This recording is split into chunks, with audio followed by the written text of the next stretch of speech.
YouTube, my name is Sean Connors and welcome back to the Outsiders channel, and today's video, as promised, and thank you very much for the 50 likes, The Lost Mine of Phandelver, the new D&D module. This is my review with no spoilers, and here's the very module itself. Here you see the picture of it behind me. Now, in this video what we're going to do is give a gloss over feel to the story that's going on. It's really a sandbox, and it reminds me a lot, but it's not the same thing, so don't for 1 minute think that it is. But it has that classic feel like the Keep on the Borderlands did when you first picked it up and you thought, there's a lot I can do with this, this is great, this is going to be a lot of fun. This is the impression I got from The Lost Mines of Phandelver. There's an awful lot to this sandbox that would be very easy for an experienced GM to tweak. And I have to be honest, I use the word tweak very loosely because there isn't anything in here that I don't like, which is a huge surprise actually. Normally when I read things I want to change a lot of things. There's a lot I can add to it, which is great. And that's exactly what a good sandbox does. Now, The Lost Mines of Phandelver will take characters from 1st through to 5th, and that's exactly how the starter set is pitched, to take characters around about 5th level, and that's where the player's handbook comes in, because it will take them beyond those levels. So let's go inside my review, let's go inside The Lost Mine of Phandelver, and take a little bit of a closer look, an overview if you will. So come with me and have a look. As you can see behind me, I have the Forgotten Realms map, and once again I've put The Lost Mine of Phandelver on it, review with no spoilers.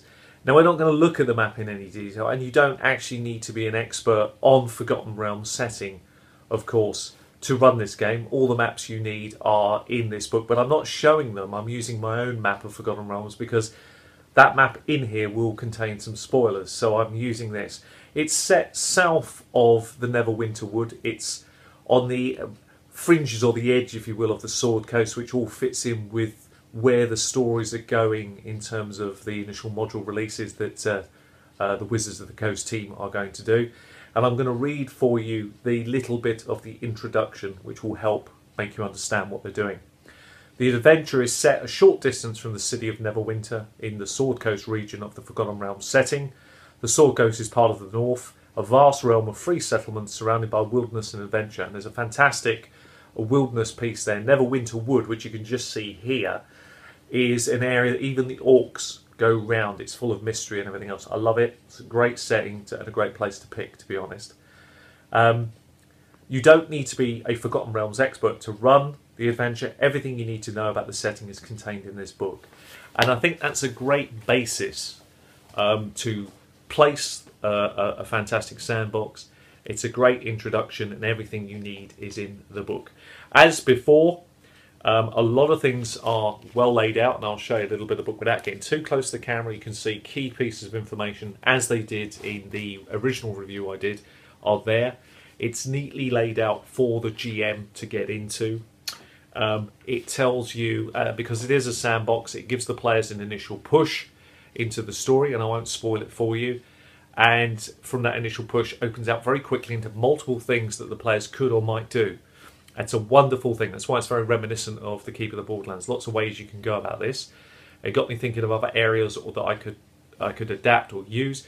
The only thing I would probably add to this is I see the way they've pitched this, and I think it's fantastic for any new GM, and the material is incredibly strong. It's just that I like to, myself, the very intro of why you get given the push might be an area you might want to explore, to be honest with you. Can't really say too much about it, except it involves a benefactor of the players, and that might be something that the players might want to explore. A more experienced GM might actually take the players on a small journey to how they come together, how they meet their benefactor, and then ultimately go on into this region, is really where I'm heading. But basically the intro, the whole premise behind the Forgotten Realms start, and the setting that they're going to bring to life with their subsequent module releases is very, very exciting. And I think what we need to do now is go in and have a little look deeper at this so you can get more flavour for what's actually inside this module. The initial locations is the town of Phandalin. That's one of the very first initial locations you're going to go to within the story after the initial beginning. There's a lot here actually in the town. There's lots of people to meet, there's lots of things there, there's lots of people to interact with, there's a lot of things going on. There's a lot of things that the characters can get involved in. So it's a very open sandbox, very reminiscent of the Keep on the Borderlands in some ways, an area that I fleshed out, and I'm sure many experienced GMs did over years. So don't worry if you're watching this and think, what is the Keep on the Borderlands? It might be worth your while doing a little bit of research to it, because it will also help give you some pointers about how people flesh out things. This is a great story. Everything you're going to need is here, but it's very adaptable for any experienced GM to expand outwards and have fun with. There's lots of side quests going on here, and the story quickly opens out and lots of things that you can do. So I think you're going to enjoy your time, and this location is probably going to end up being a bit of a base of operation, I suspect, for some groups, maybe not for others, but certainly a very interesting location, and one that, without spoiling anything, I think we can show. So let's move on to the next part. So, of course, what is a fantasy story without monsters? Yes, there are some in here. This is the first monsters for the game. Of course, they're included at the back of the Mines of Phandelver. It's actually from page 54 and Appendix B of it. Now, there's actually scoped out 30 monsters. I'm just going to pick a couple at random. Some will recognise the Sturge. All the monster blocks themselves are very easy to read, very well laid out. Again, if you get stuck on anything, the great thing is the index is on the other side. This is another advantage to the index being where it is. I think this is another example of clever writing, because you have something you're not sure of, you flick the page over at the end and you can quickly find where to look in the other book. That's a very neat touch, actually. And the monsters are well scoped out, and if that's the sign of things to come beyond this module, it's going to be very interesting to see the monster manual when it's released as well. So really impressive. Let's move on from here. All that leads me to do is talk about the final part to the mines, which is all about magic items. I'm not going to talk about them in this video, but there are 13 in the book that you can find throughout the module, and it's the first taste we have of magic items that's going to come out for this new edition. I think they're very well handled. The pictures do a sufficient job.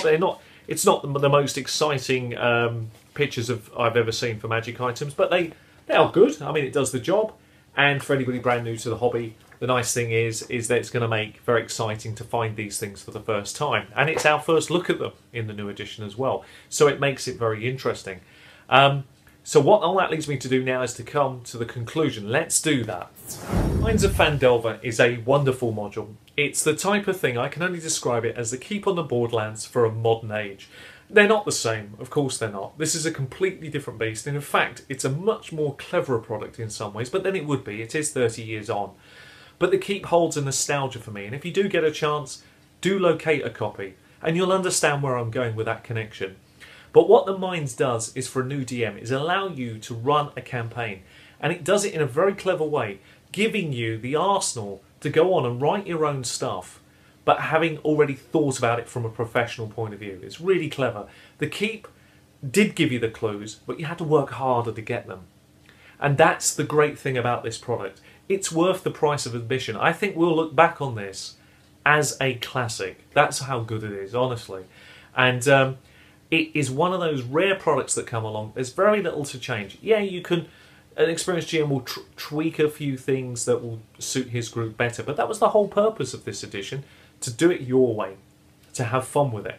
And they've done that straight from the off. They've given you a product that can be used multiple ways. It doesn't tell your players what to do in what order. It's up to you, up to your group to decide what they would like to get involved in. There's clues in there about different guilds. There's also clues in there about different motivations from the NPCs you meet to your players' motivations on their character sheet, particularly if you use the default 5 character sheets, or even if you decide to go and print out, like I've done, the basic rules and start letting your players build their own characters. It's pretty easy to weave stories in, even if you decide to go down that route. But you don't have to, of course, because all the heavy lifting has been done for you. It is an absolute classic module. I give it the highest credit I can give it and say that we'll be looking back on this one in 30 years, like we did with the Keep on the Borderlands, and saying that's a classic. And that's something that many designers will utilise in their design thinking process going forward when they're writing material that will be appeal to many audiences. It's a very clever product. So anyway, I hope you've enjoyed my review of the Mines of Phandelver. I hope at some point that what you might do for me is mail me any questions you have at this early stage to do with the basic D&D rules. Are there things you're stuck on? Are there things you'd like answered?